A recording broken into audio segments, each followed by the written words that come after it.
Okay, so carrying on with Cruel to Be Kind, we've done the intro. Now, everything that happens in the intro, it kind of, I mean, if you can do the intro, you can do the rest of the song, because the rest of the song is pretty much the same, easier, in fact. Let's have a look at what happens. So we've got the first chord is I can't take another heartache, and that's C and then E minor. Let me just hang on, just make sure I'm in shot, and then I'm going to look at the then I'm going to look at the chord lyric sheet. So we have I can't take another heartache. So what we got is 3rd fret C, 3rd fret the note C, 3rd fret the A string, giving us the note C, just as we started the song with. Now, in this video, you see the guy go up here for his E, which is 7th fret of the A string. 1, 2, 3, 4, 1, 2, 3, 4. There's the note E, there's the note F, and there's the note G. So 7th fret for the E, 8th fret for the F, and 10th fret for the G. And the bass player is just following the chords. He's just doing the root notes of the chords. So we've got the chord C, and the bass player plays C. The chord E minor, and the bass player plays E. The chord F, and the bass player plays F. And the chord G7 sus4. Is it sus4? And they call it sus4. And the bass player plays the note G. So he's playing the root notes of the chords. Yeah, so it doesn't get any simpler than that in a way. And timing wise, again, really simple. It's either crotchets or quavers. That is quarter notes or 8th notes. So we've got 1, 2, 3, 4, 1, 2, 3, 4, 1, 2, 3, 4, 1, 2, 3, and 4, and 1, 2, 3, and 4, and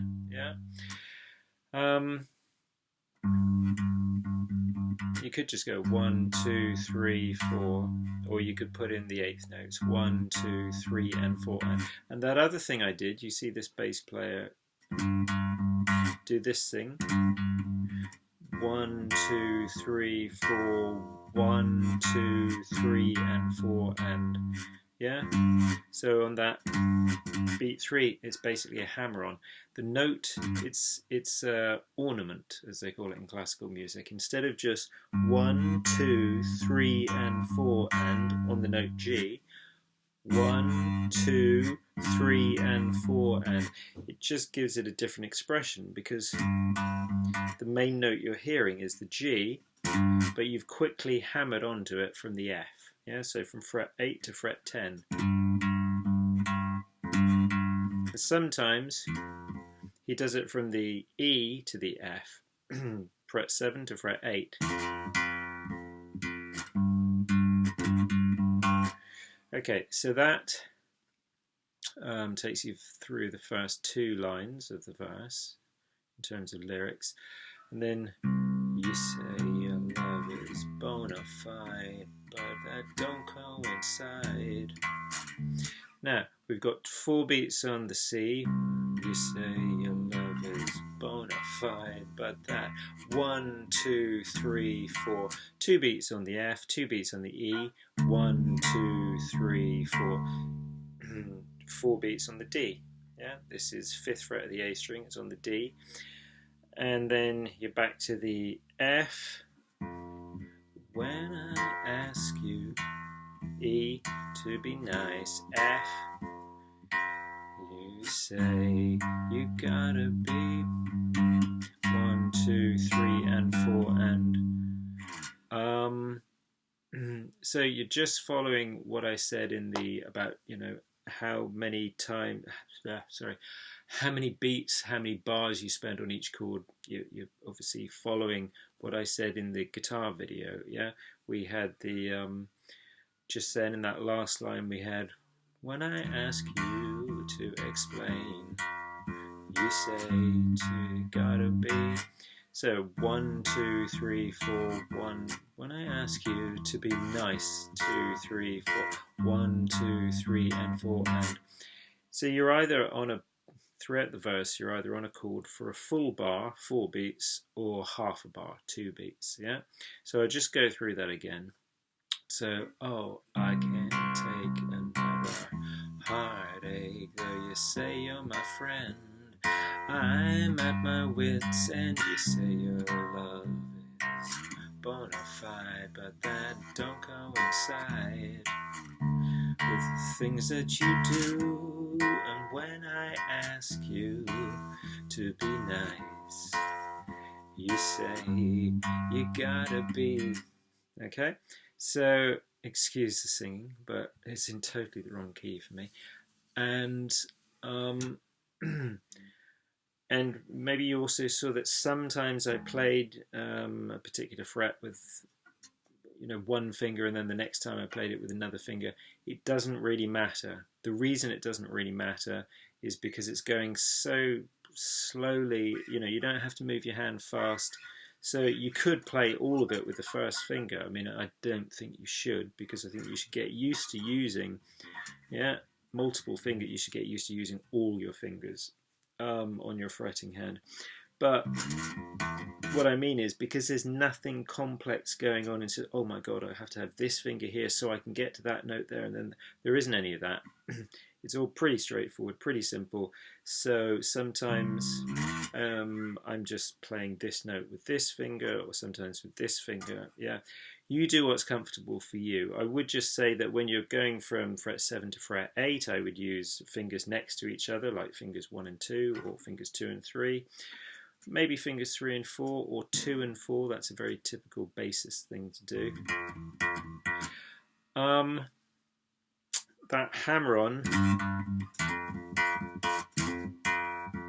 if you're doing it from fret 7 to 8, where they're next to each other, I would try doing it between fingers 1 and 2, and if you're doing it between frets 8 and 10, I would try doing it between fingers 1 and 4, because the frets are wide. Certainly you can try fingers 1 and 3, that's what a guitarist would do, and that's fine, but also try fingers 1 and 4. So, yeah, which finger you use, like I said, doesn't matter so much. Your hand position matters. Yeah, now let me go back to just see. Look at my hand position. I'm not like this. I don't have my thumb over the top. It's not like rock guitar. I've got, my hand is at a right angle to the neck, yeah? And look where my thumb is. It's roughly, yeah, the pad of the thumb is roughly the middle of the back of the neck. It's like classical guitar technique, yeah?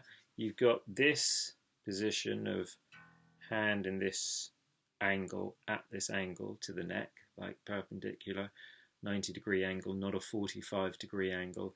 Thumb, like I said, pad at the back, roughly in the middle of the back of the neck, not up here, not down here.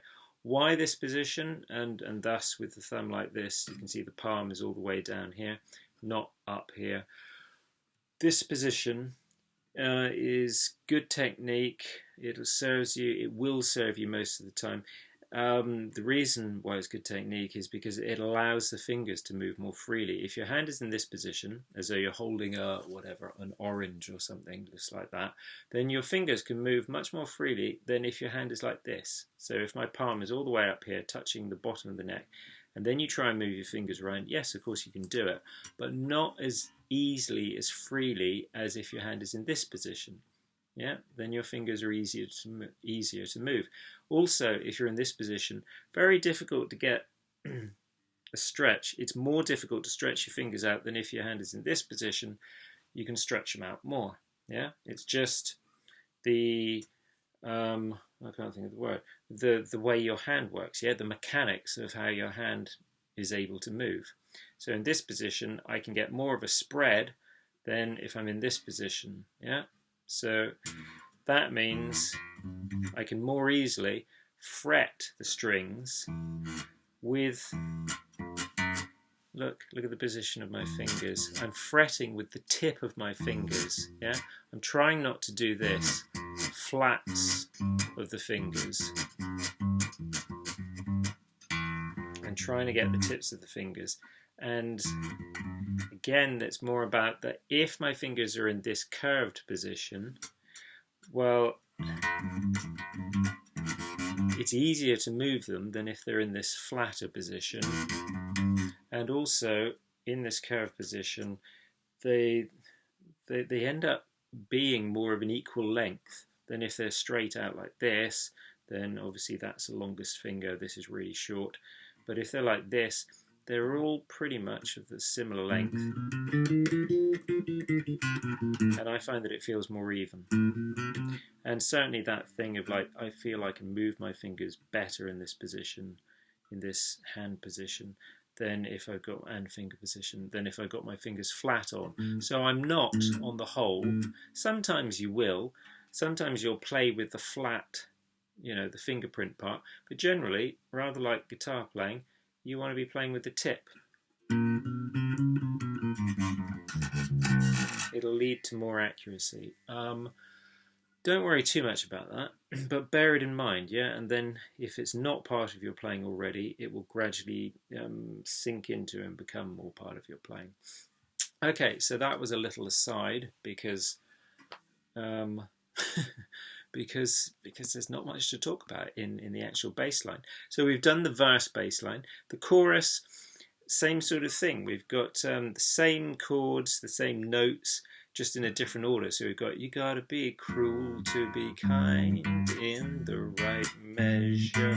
1, 2, 3, 4, 1, 2, 3, 4. The main difference is in the chorus, yes, different order. F, G, E, A. 8th fret, 10th fret, 7th fret, 12th fret, yeah? And we're only spending 2 beats on each. 1, 2, 3, 4, 1, 2, 3, 4. And that's your progression throughout the whole of the chorus until you get to that G. And he plays 8th notes, or quavers, 1 and 2 and 3 and 4 and 2 and 2 and 3 and 4 and, yeah, until you get back to, no, he does this, doesn't he? Because you got, how many bars of this have you got? I think you got 3 bars of G7, 2 bars of G7 sus4, and then 1 bar of G7. And then it goes back into, gotta be cruel to be kind.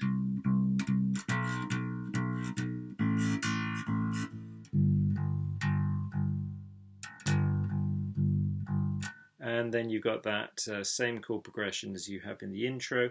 And remember, you've got that 1, 2, which I didn't put in just then because I forgot. But when you get to the G, so you got 1, 2, 3, 4, 1, 2, 3, 4, 1, 2, 3, 4, 1, 2, 3, and 4, and 1, 2, 3, and 4, and 1, 2, 3, and 4, and, yeah? We did that before. That's 3rd fret of the low E string, open A string, 2nd fret A string, bringing you back to 3rd fret A string, which is the note C. On that G7, leading into that, so the sort of last bar of the chorus, well, like I said, you've got 2 bars of the G7 sus4, 1 bar of the G7.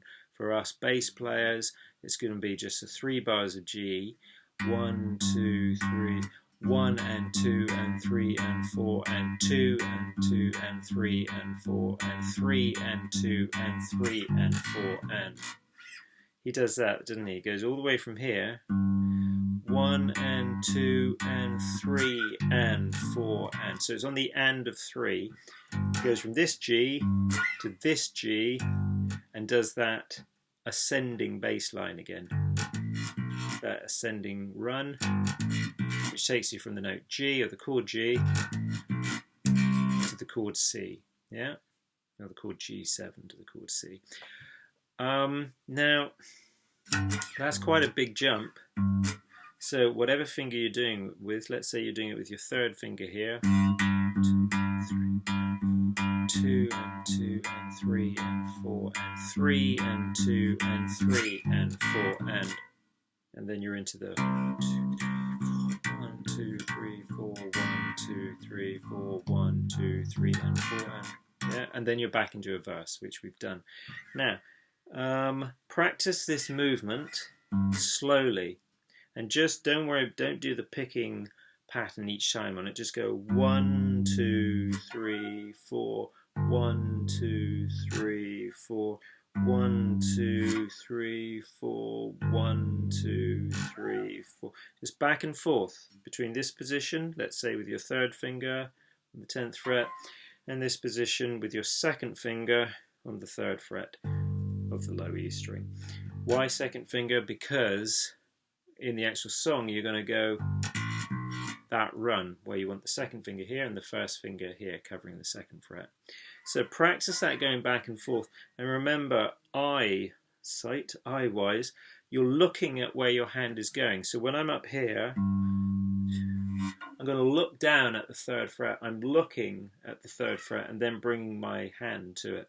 I'm not looking at my hand as it travels down. Just like when you're catching a ball, you don't look at your hand, you look at the ball, and then you have enough control over your hand to put your hand in the right place. So don't look at the hand moving. This might seem obvious, sorry if it is, but don't look at the hand moving. Look at where you need to get the hand to. So I need to get the hand to the 3rd fret, so I look at the 3rd fret. Then when I'm down at the 3rd fret, I need to look at the 10th fret, and then whoops, I moved the wrong finger there, but I'm looking at the 10th fret, and then I move my 3rd finger up to the 10th fret. Now, there is just one more thing, because that's it, that's the whole song. Because we've covered the intro, the verse and the chorus, and that's all there is, because the guitar solo is just the chords of the chorus, but it's got that little bit in front of, just before the guitar solo, which, what do they call it? They call it the bridge. And you've got that ooh, so he's done gotta be cruel to be, gotta be cruel to be kind.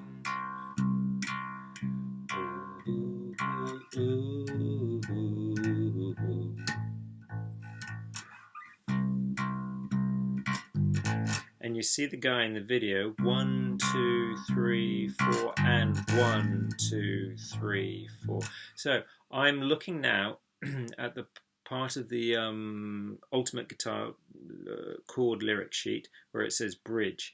You'll see you've got a C, which is going to be 1 bar of C, 1 2 3 4 and, but the guy puts in just on the end of 4 the note G, yeah, so 3rd fret of the low E string.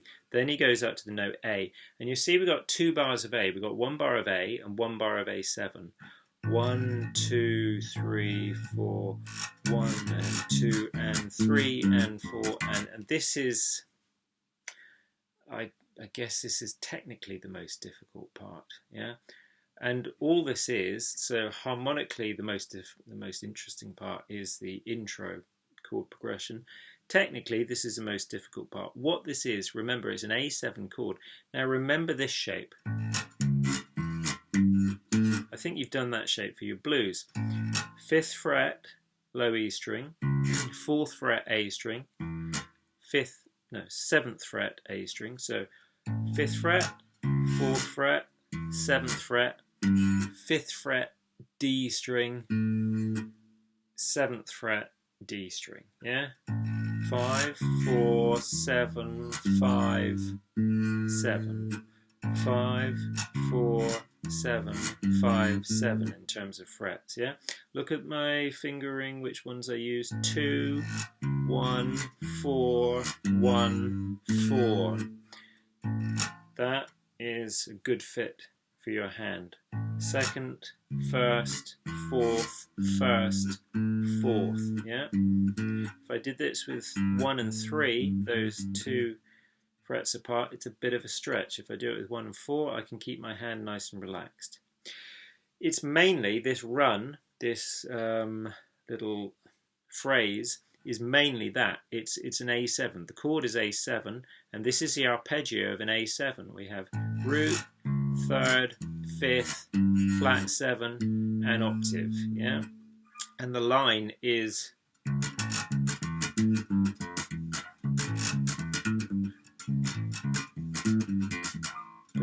so we've got C, 1, 2, 3, 4, and 1, 2, 3, 4, 1 and 2 and 3 and 4 and. So the line starts on, we've got a bar of just A, 1, 2, 3, 4. Then when it comes to the A7, it doesn't just simply go up and come back down the arpeggio. It uses its notes in different order. So we start on the 4th fret of the A string, back to the 5th fret of the E string, 4th fret of the A string again, 7th fret of the A string, then 7th fret of the D string,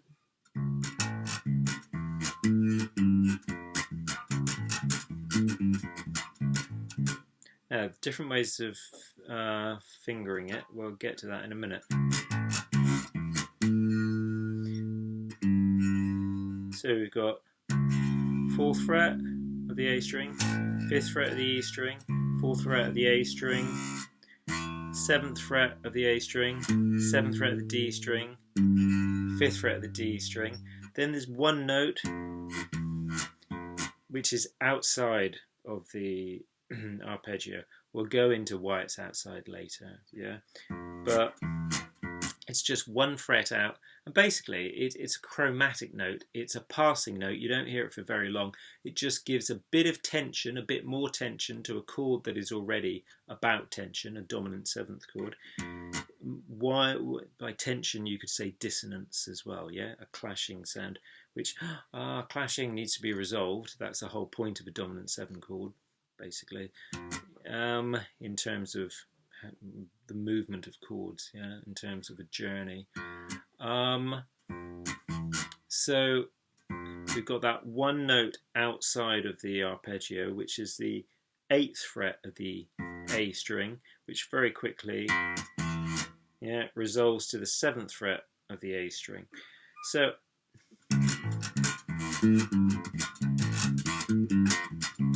now you can either do this, it's best to do the first 2 notes, as you can see, with fingers 1 and 2. Now here's a choice. I could go up to fret 7 with finger 4, fret that, and then do a sort of roll. So what I was saying earlier about fretting with the tip of the finger, I fret the A string with the tip of the finger, then I kind of roll it, the finger, onto the D string and fret that. I don't try and get the tip of the finger from this A string to the D string, won't be enough time for that.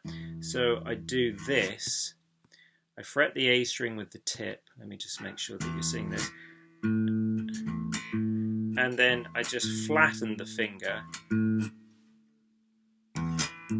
My other fingers are in the way.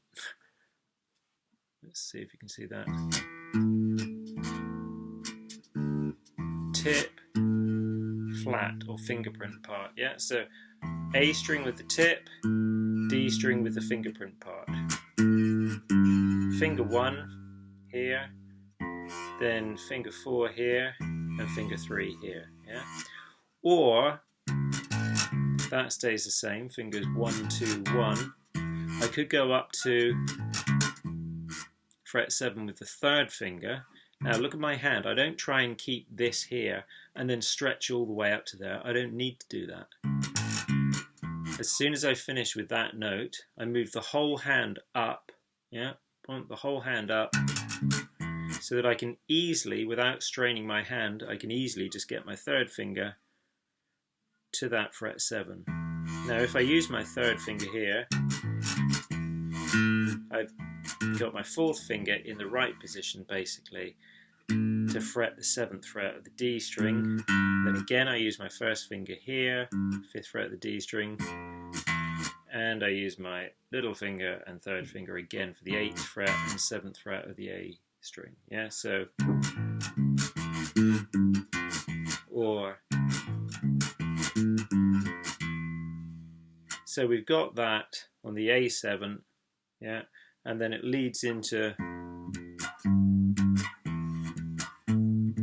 the chorus progression again. F, G, E, A, F, G, E, A.